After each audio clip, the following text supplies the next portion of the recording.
Shalom Bapak Ibu Saudara yang kasih Tuhan, kita akan sama-sama menaikkan pujian bagi Allah kita. Sebab Dia telah lahir bagi setiap kita. Mari kita rayakan kelahirannya.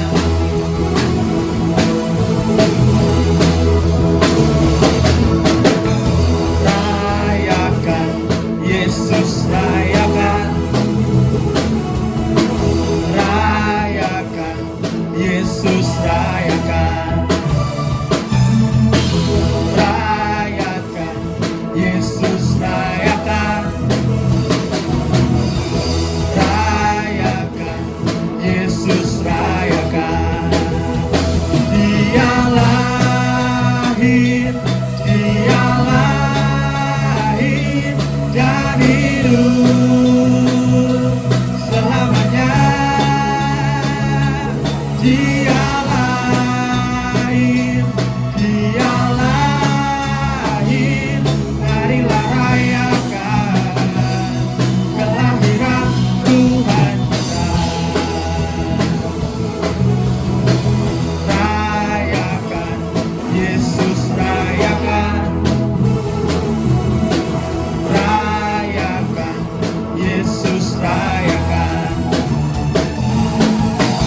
Rayakan Yesus, rayakan.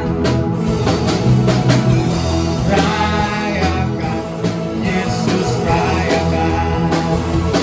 Dia lahir, Dia lahir dan hidup selamanya.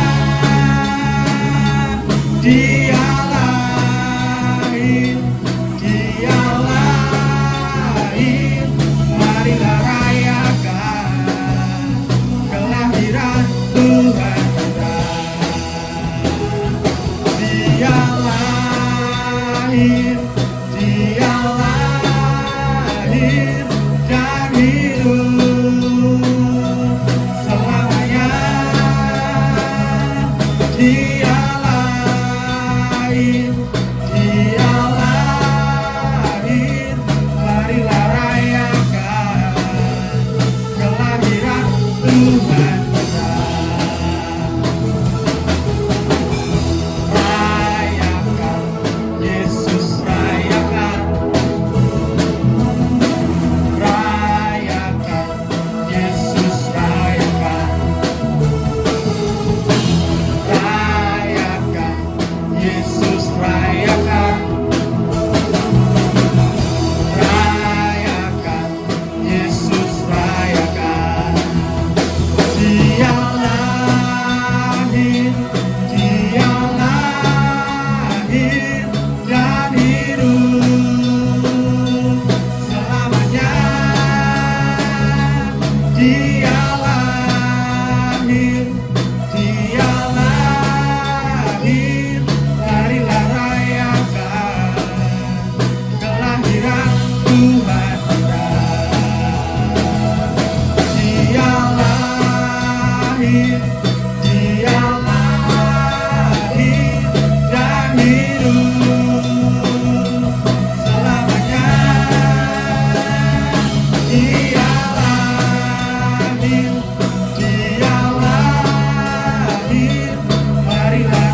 Mari berikan tepuk tangan paling meriah buat Tuhan kita. Haleluya. Kami mau selalu bersyukur kepadamu Tuhan, buat segala yang kau berikan dalam hidup kami, buat penyertaan-Mu di sepanjang tahun 2020 ini. Kami tahu kami ada sampai saat ini, semuanya karena kasih-Mu yang kau berikan bagi setiap kami.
perlindunganku dan kubu pertahananku, Allahku yang kupercayai.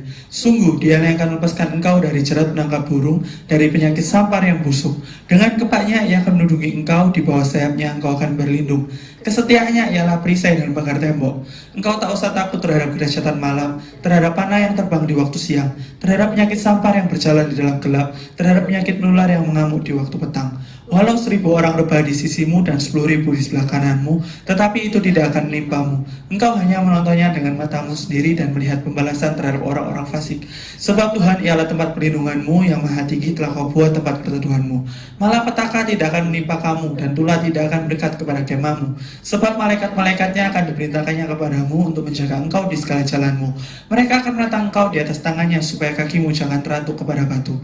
Singa dan ular tedung akan kau langkahi, engkau akan menginjak anak singa dan ular naga. Sungguh hatinya melekat kepadaku, maka aku akan meluputkannya. Aku akan membentenginya, sebab ia mengenal namaku. Bila ia berseru kepadaku, aku akan menjawab. Aku akan menyertai dia dalam kesesakan. Aku akan meluputkannya dan memuliakannya. Dengan panjang umur akan kukenyangkan dia, dan akan kuperlihatkan kepadanya keselamatan daripadaku. Amin.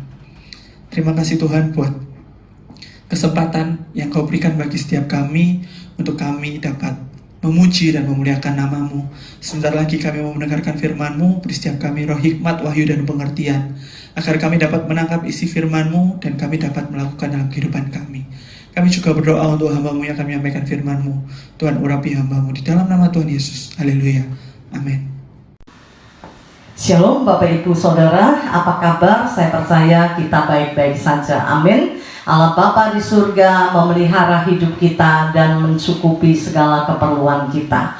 Malam hari ini saya bicara tentang Bapa yang kekal. Beberapa minggu ini kita belajar dari Yesaya pasal 9 ayat 5. Bagian pertama sudah saya bagikan kepada Bapak Ibu Saudara tentang penasehat ajaib. Bagian yang kedua, minggu lalu saya bicara tentang Allah yang perkasa. Bagaimana Yesus adalah Allah yang perkasa karena dia Allah yang maha tahu, dia Allah yang maha kuasa, dia punya kuasa untuk mengampuni dosa dan lain sebagainya. Hari ini saya akan lanjutkan bagian yang ketiga dan bagian keempat menjadi tema Natal kita, yaitu Raja Damai.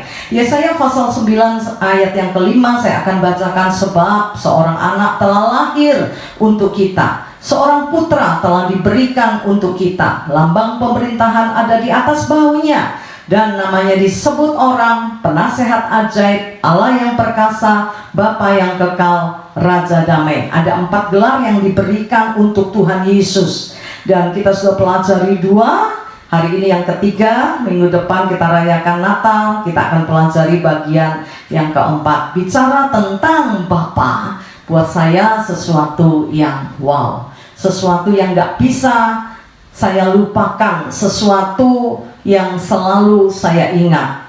Melihat apa yang dikerjakan oleh papa saya, dia dia mengasihi kami, dia mendisiplin kami, mengajar kami, dia mempersiapkan masa depan kami, dan dia pikirkan segala sesuatu tentang anaknya. Bahkan yang gak bisa saya lupa, papa saya bekerja di beberapa perusahaan sebagai kalau dulu pembukuan, kalau sekarang gitu mungkin audit begitu ya, di beberapa perusahaan besar. Nah, kalau dapat jatah makan siang atau buah waktu itu berapa 50 sekian tahun yang lalu begitu ya, kalau buah import itu mahal ya.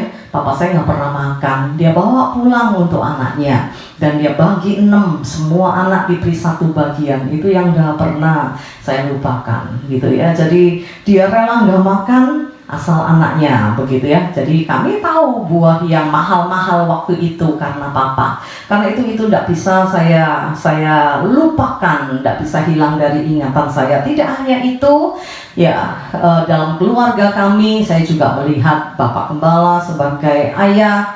Bagaimana dia memperlakukan anak kami, mempersiapkan anak kami sedemikian rupa. Saya pernah saksikan ya, begitu anak kami lahir dibukain rekening untuk tabungan sekolah anak begitu ya. Tidak banyak karena kondisi kami waktu itu ya cuma Rp25.000, tapi itu kami lakukan dengan rutin begitu ya, dan dengan satu komitmen kami tidak akan ambil apapun yang terjadi. Tidak punya duit pun tidak boleh diambil. Ini hanya boleh diambil untuk sekolah anak. Nah, karena kami hamba Tuhan tidak punya penghasilan tetap ya, jadi kami harus mempersiapkan.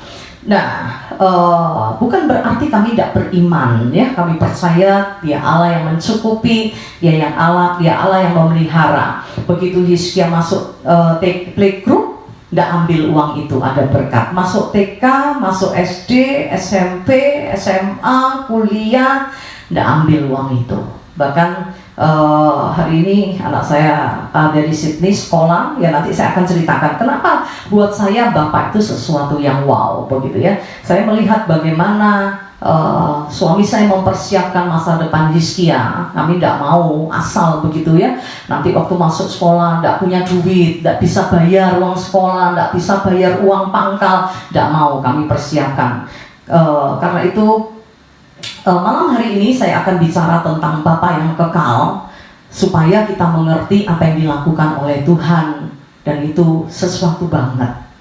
Sebuah pujian berkata, Dia Bapa yang kekal.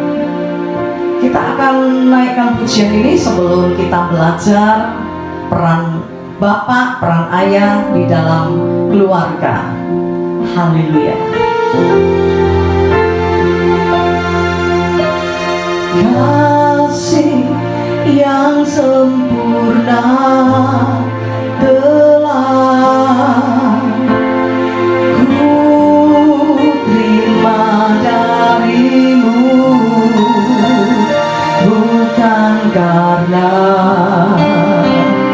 kebaikanku, hanya oleh kasih karuniamu kau pulihkan aku, layakkanku untuk dapat memanggilmu Bapa.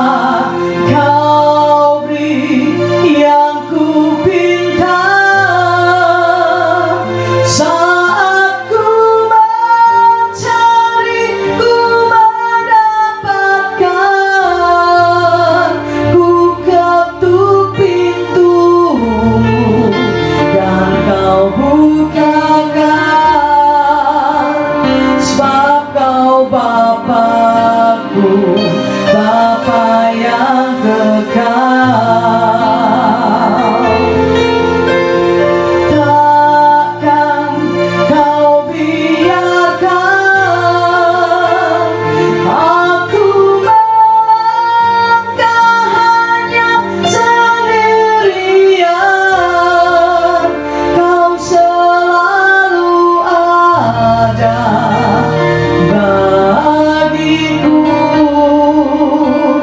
sebab kau Bapakku, Bapa yang kekal. Pujian ini berkata, kau beri yang kupinta. Bahkan untuk anak, apa yang dia tidak minta pun Bapak berikan. Itu yang dilakukan oleh Papa dan suami saya. Kami tidak pernah minta, Pak kalau makan buah yang impor, ingat kami ya, nggak pernah. Tapi Papa berikan untuk kami. Ya, siapkan masa depan kami. Saya percaya apa yang Bapa surgawi perbuat di dalam hidup kita lebih dari itu. Karena itu kita akan belajar bersama-sama fungsi Bapa ya. Yang pertama, fungsi Bapa adalah pemimpin di dalam keluarga. Seorang ayah, seorang bapak, seorang papa, seorang dedi adalah nakoda di dalam keluarga, menentukan arah berlayar dari keluarganya. Dia harus hati-hati karena dia membawa seluruh isi keluarga. Kalau dia salah melangkah, bisa ambiar, bisa rusak keluarga ini.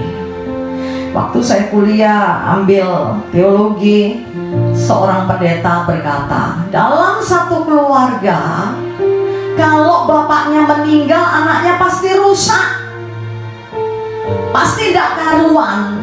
Karena seorang bapak adalah pemimpin dalam keluarga. Tapi saya bersyukur kepada Tuhan, walaupun papa meninggal di usia kami yang masih kecil, keluarga kami tidak hancur. Keluarga kami tetap utuh. Mama menggantikan peran papa saya, dan kami semua hari ini hidup baik karena ada seorang wanita yang luar biasa.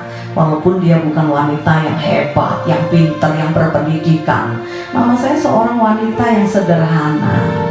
Tapi doa-doanya menghantarkan kami semua hidup baik hari ini. Saya selalu teteskan air mata kalau saya ingat apa yang dilakukan oleh mama saya sampai akhir hidupnya. Dia tetap berdoa bagi kami. Disebutnya anaknya satu persatu. Oke, kembali ke tema ini tentang bapak di dalam, peran bapak dalam keluarga. Jurumudi itu menentukan hidup para penumpang, para seisi kapal itu. Begitu juga Allah Bapa di surga. Dia tentukan hidup kita. Dia rancangkan semua yang baik di dalam hidup kita. Firman Tuhan berkata, aku memikirkan kamu. Aku memikirkan rancangan apa yang baik untuk kamu. Yaitu rancangan damai sejahtera, bukan rancangan kecelakaan. Sebagai pemimpin, dia memikirkan hidup kita. Dia merancangkan semua yang baik di dalam hidup ini. Dia punya hak untuk membawa kita kemana dia mau. Dan kita harus ikuti apa yang Tuhan mau di dalam hidup ini. Karena itu Rasul Paulus berkata, hidupku bukan aku lagi, tapi Yesus yang hidup. Apa yang kita lakukan di dunia ini bukan nurut keinginan kita, bukan nurut kemauan kita. Kalau kita ada di dalam Tuhan dan kita tahu bahwa Dia Bapa kita, maka kita akan mengikuti rancangan Tuhan, mengikuti kehendak Tuhan. Waktu kami masih kecil, Papa tidak pernah tanya, kamu ingin sekolah di mana? Tidak. Papa punya hak untuk sekolahkan kami. Papa mau kami menjadi anak-anak yang disiplin, karena itu Papa sekolahkan kami di sekolah Katolik. Sekolah Katolik itu terkenal ya, disiplinnya tinggi. Papa tidak mau kami hidup sembarangan, karena itu dari kami SD, dari kami TK ya sampai Papa nggak ada tentunya. Kami disekolahkan di sekolah Katolik. Papa nggak ada, kami tetap sekolah di Katolik ya. Karena itu keinginan Papa menjadikan kami anak-anak yang disiplin. Papa saya meninggal ketika saya kelas 5 SD. Saya sekolah di sekolah Katolik di Stella Maris. SMP saya sekolah di Stella Maris, sekolah Katolik. SMA saya kuliah. SMA saya sekolah di sekolah Frateran ya, sekolah Katolik juga, dan saya kuliah di Ubaya.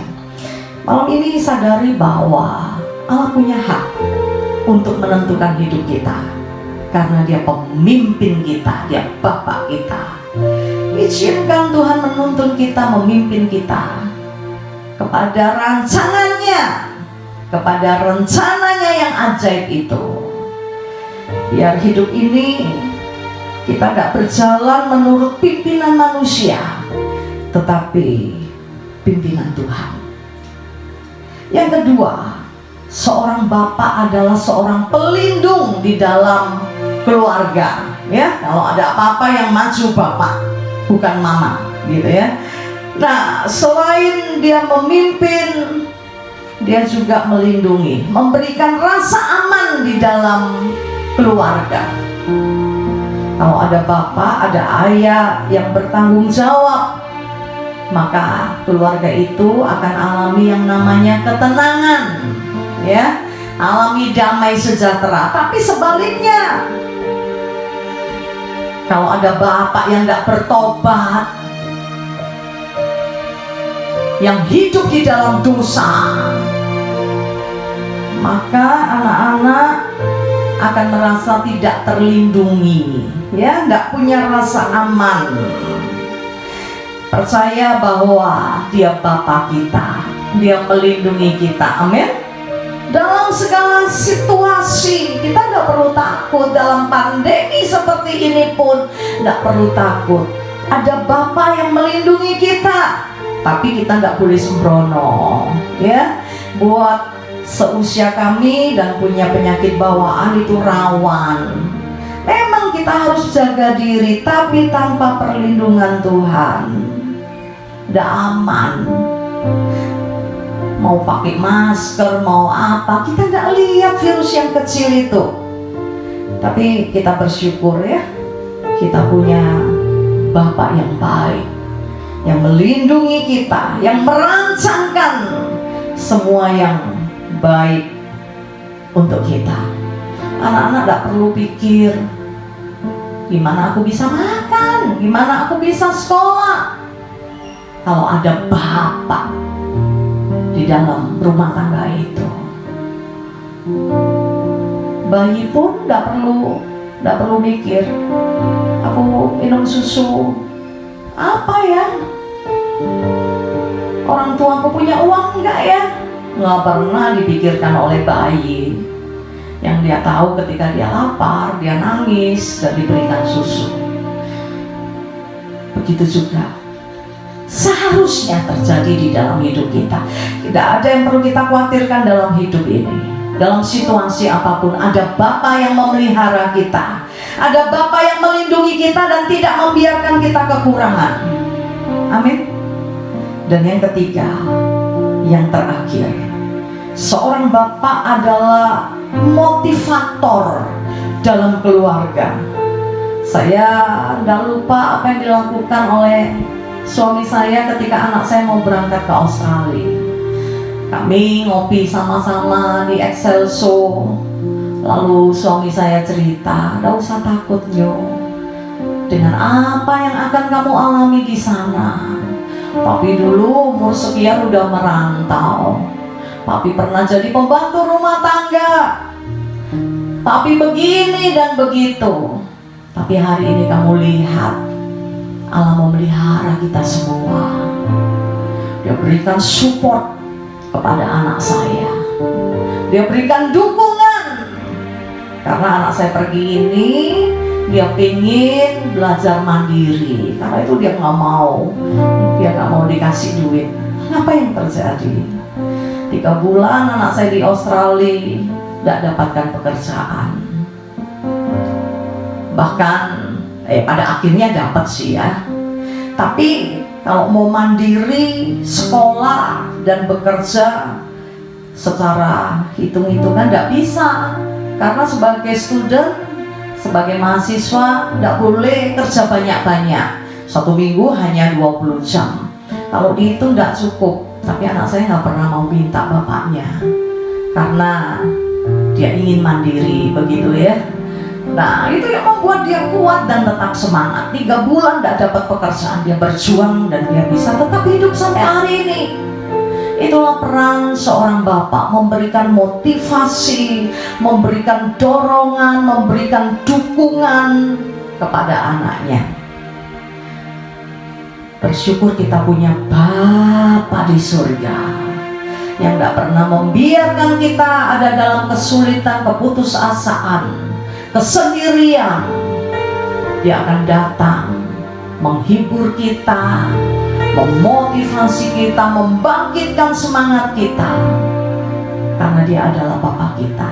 Oh iya, satu lagi ya, yang terakhir, seorang Bapa adalah seorang yang memberikan perhatian kepada keluarganya dan kepada anak-anaknya. Kalau suami saya telepon anak saya, selalu di akhir telepon dia berkata, "Nyo, jangan kurang makan ya. Kalau butuh uang, kalau butuh sesuatu, bilang tapi ya." Itu dilakukan sampai hari ini. Saya nangis, saudara. Walaupun anak saya bisa cukupin kebutuhan diri sendiri, tapi sebagai seorang bapak, dia selalu memberikan perhatian. Selalu ditanya, "Gimana sehat? Gimana pekerjaan? Gimana sekolah?" Perhatian selalu dia berikan. Saya percaya Bapa di surga lebih dari itu. Dia menuntun kita, memimpin kita, memberikan motivasi kepada kita, memberikan rasa aman, dan memberikan perhatian di dalam hidup kita. Dia tidak hanya seorang Bapa, tapi gelar yang diberikan adalah Bapa yang kekal. Artinya apa? Dia tidak hanya memimpin, memperhatikan, memberi semangat, memberi motivasi, memberi rasa aman, tetapi dia juga memberikan hidup yang kekal. Hanya dia satu-satunya yang bisa memberikan hidup yang kekal bagi umat manusia. Karena itu dia lahir ke dunia, mati di atas kayu salib. Dia hapuskan dosa kita supaya kita beroleh hidup yang kekal. Ayat terakhir Yohanes pasal yang ke-10, kita akan lihat bersama-sama di ayat yang ke-28 sampai 30. Yohanes pasal yang ke-10 ayat yang ke-28 berkata, "Aku akan memberikan hidup yang kekal kepada mereka, dan mereka pasti tidak akan binasa sampai selama-lamanya, dan seorang pun tidak akan merebut mereka dari tanganku.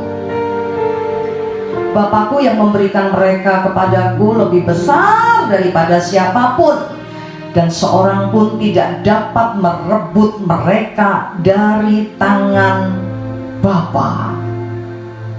Perhatikan, ada ayat yang sama yang dituliskan di ayat 28 dan 29. Ayat itu berkata, "Seorang pun tidak akan merebut mereka dari tanganku." Tidak ada yang bisa merebut kita dari tangan Tuhan. Dengan kata lain, kita ada di dalam tangan Tuhan. Ini sesuatu yang wow. Kalau kita ada di tangan Tuhan, siapa yang berani ganggu kita? Kalau kita ada di tangan Tuhan, hidup kita pasti aman. Masa depan kita pasti terjamin. Tadi saya sudah katakan, kalau ada Bapa di dalam satu keluarga, keluarga itu akan aman. Pastikan malam hari ini bahwa hidup kita aman karena kita ada di dalam Tuhan. Karena kita punya Bapa yang kekal itu. Tidak hanya memberikan kehidupan kekal kepada kita, tapi kehidupan yang sekarang pun dijaminnya. Mari kita berdoa. Kau beri yang ku pinta, saat ku mencari, ku mendapatkan. Ku ketuk pintumu dan kau bukakan,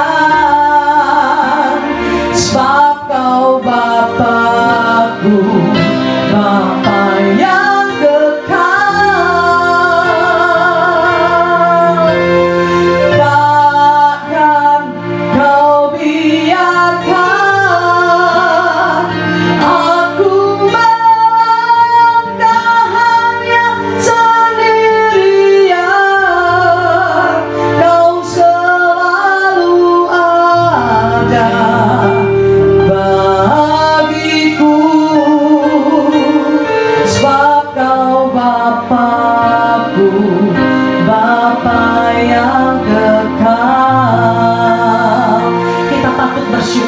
kepada Tuhan. Karena hanya kekristenan yang mengajarkan memanggil Allahnya dengan sebutan Bapa. Tidak ada agama di dunia ini yang boleh memanggil Allahnya dengan sebutan Bapa. Ada jarak, ada keterpisahan yang jauh antara Allah yang disembah dengan manusia. Bahkan ada banyak aturan. Tapi kita bersyukur dalam doa Bapa kami, Tuhan Yesus mengajarkan kita memanggil Dia Bapa. Sesuatu anugerah yang luar biasa di dalam hidup kita. Kita ini siapa? Kita diangkat menjadi anaknya. Bukan karena kehebatan kita, bukan karena kebaikan kita, tapi itu anugerah yang berlimpah-limpah. Bapak, Ibu, Saudara, bayangkan kalau suatu hari Pak Jokowi ke rumahmu dan bilang, kamu tak angkat jadi anakku, kamu tak angkat jadi orang tuaku, kalian hari ini adalah keluargaku. Kita pasti bangga, bukan? Malam hari ini status kita lebih dari itu. Kita adalah anak dari penguasa dunia ini. Kita anak Allah yang maha tinggi. Apa yang perlu kita takutkan? Apa yang perlu kita khawatirkan? Bapa kita Allah yang berkuasa, Allah yang perkasa. Bahkan nanti kita belajar Dia Raja Damai. Kita tidak perlu cari damai sejahtera di dunia ini. Ada orang kalau tidak minum tidak bisa, sumpek hatinya. Kalau nggak ngerokok nggak bisa. Cari damai di mana-mana. Kita nggak perlu cari, karena Raja Damai itu telah lahir untuk kita dan tinggal di dalam hidup kita. Punya Bapa itu sesuatu banget. Kecuali engkau yang tidak punya figur yang baik tentang bapakmu. Bapakmu seorang yang tidak karu-karuan, seorang yang berdosa, seorang yang tidak pernah perhatikan keluarga, sehingga image-mu tentang bapakmu tidak baik. Saya mau katakan itu menghalangi pengenalan kita akan Tuhan. Kita pikir bapak juga begitu. Kalau bapaknya suka mukul, image kita bapak di surga adalah bapak yang kejam, kalau salah pasti dihukum, tidak kasih perpuluhan, dicopet orang, sakit. Itu image yang salah. Malam ini mari kenali bagaimana Bapa kita lewat pujian ini. Sekali lagi kita naikkan pujian ini dan kita akan berdoa. Bukankah kasih yang sempurna telah diberikan Tuhan kepada kita? Bukankah kebaikan demi kebaikan berlaku dalam hidup ini? Bukankah Dia memberi apa yang kita minta? Bukankah ketika kita mengetuk pintu itu dibukakan? Dia Bapa yang baik. Dia lebih dari Bapa yang baik yang ada di dunia ini. Firman Tuhan berkata, seorang ayah dia tidak akan memberikan kalajengking kepada anaknya kalau anaknya minta ikan.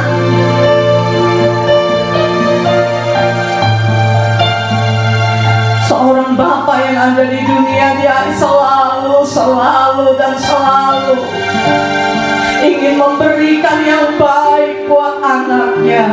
Bahkan ketika anaknya sudah mandiri pun pengen terus kasih dan kasih. Bukankah Bapa di surga lebih dari itu? Kasih yang sempurna telah ku terima.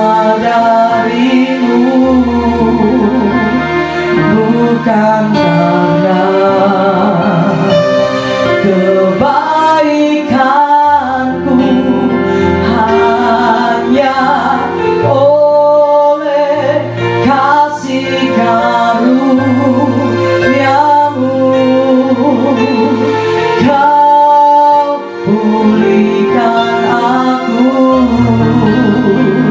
layakkan ku untuk dapat memanggilmu Bapa. Kau beri yang ku pinta saat ku mencari, ku mendapatkan. Ku ketuk pintu dan kau bukakan, sebab kau Bapa-Ku, Bapa yang kekal. Takkan kau biarkan aku melangkah hanya sendirian. Kau selalu ada bagiku, sebab kau Bapa-Ku, Bapa yang kekal. Meskipun kita harus tinggal sendirian, tanpa anak-anak kita, tanpa orang tua, tidak ada yang perlu kita takutkan. Karena ada Bapa di surga. Dia adalah Bapa bagi anak-anak yatim. Dia Bapa bagi istri yang ditinggalkan. Dan dia Bapa bagi kita semua. Dia selalu ada bagimu dan bagiku. Apapun yang kau alami, ada mata Tuhan yang melihat. Dia tidak hanya melihat, tetapi dia Bapa yang punya fungsi memperhatikan anak-anaknya, memberikan rasa aman, memimpin, menuntun. Terima kasih Bapa di surga. Kami boleh memiliki Engkau sebagai Bapa kami. Kami bersyukur kepadamu untuk anugerah-Mu yang besar ini. Kami boleh memanggil Engkau Bapa. Dan Kau jamin hidup kami, Kau pelihara kami, Kau berikan rasa aman, Kau pimpin, Kau tuntun, dan Kau perhatikan hidup kami. Terima kasih Bapa, terima kasih. Di akhir ibadah ini, kami ingin memanggil-Mu dengan penuh kasih sayang, memanggil-Mu Bapa. Haleluya. Abba, Bapa,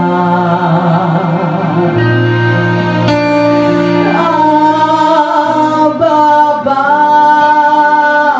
Bapa, Kau segalanya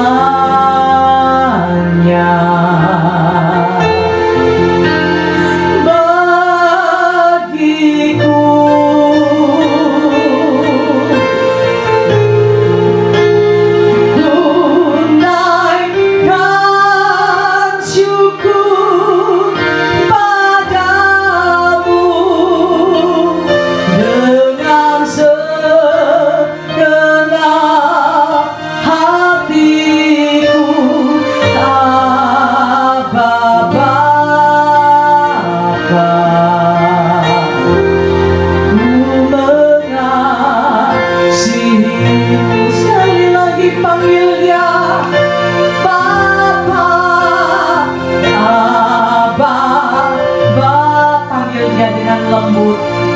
Dia Bapa kita. Kalaupun selama ini kita memiliki Bapa yang kejam, Bapa yang tidak bertanggung jawab, malam ini kau harus tahu Allah Bapa di surga tidak seperti itu. Dia Bapa yang penuh kasih. Dia menerima engkau dan aku sebagaimana kita ada, apa adanya. Dia tidak pernah tuntut kita. Dia menyayangi kita berikan nyawanya. Dia angkat kita menjadi anaknya. Dia berikan semua yang baik, dan dia berikan hidup yang kekal. Amin. Angkat kedua tanganmu, sekali lagi sapa dia dengan lembut, dengan penuh cinta.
Kami juga boleh merasakan dekapan kasih-Mu. Engkau memeluk kami, Tuhan.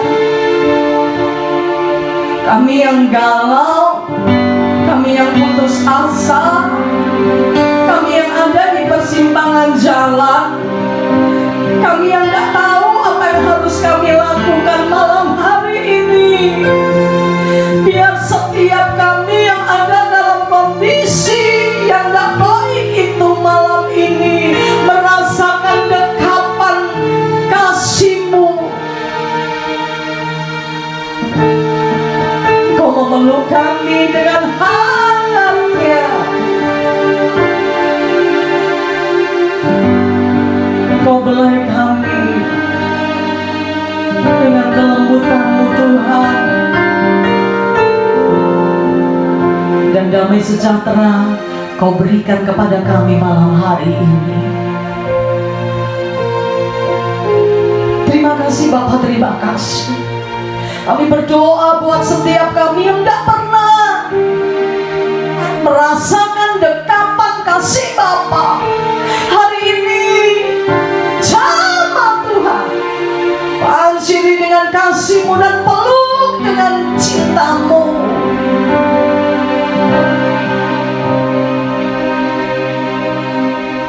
Kami percaya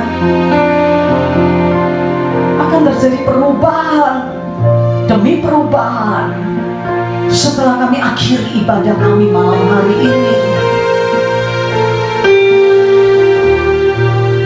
Karena itu kami angkat tangan ke surga. Kami terima berkat rahmat dan anugerah dari Allah Bapa, di dalam cinta kasih dari Putra-Mu yang terkasih Tuhan kami Yesus Kristus, dan di dalam persekutuan dengan Roh Kudus menyertai kami mulai hari ini sampai Maranatha, Tuhan datang kembali. Yang percaya diberkati Tuhan bersama-sama katakan amin. Selamat malam, Tuhan memberkati. Sampai ketemu di ibadah Natal minggu depan. Haleluya.